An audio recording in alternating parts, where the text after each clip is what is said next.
चीन में human Meta निमोनो virus यानी कि HMPV फैलने की खबरें आई हैं, जिससे फ्लू जैसे लक्षण और अस्पताल में काम का बोझ बढ़ गया है।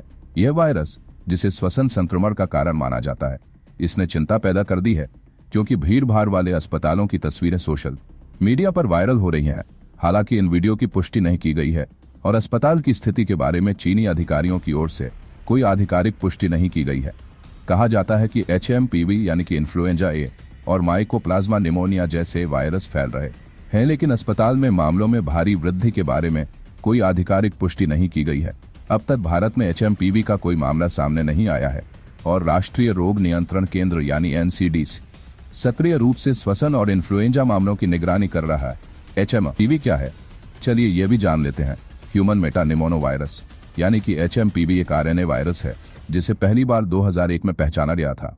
यह खांसने और छींकने से निकलने वाली बूंदों से फैलता है और निकट संपर्क या दूषित सतहों के संपर्क में आने से भी फैल सकता है।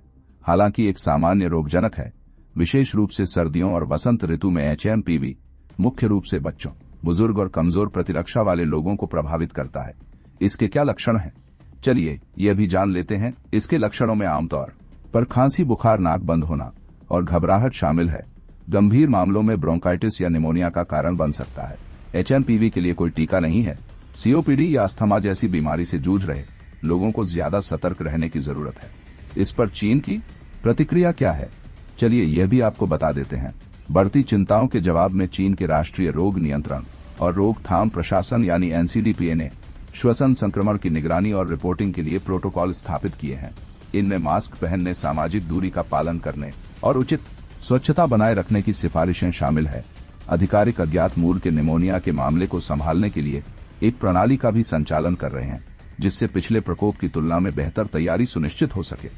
इस बीमारी में आगे क्या होगा, यह भी जान लेते हैं। डुओ के अनुसार हालिया आंकड़ों से पता चलता है कि चीन में HMPV सहित तीव्र स्वस्थ संक्रमण में वृद्धि हुई है।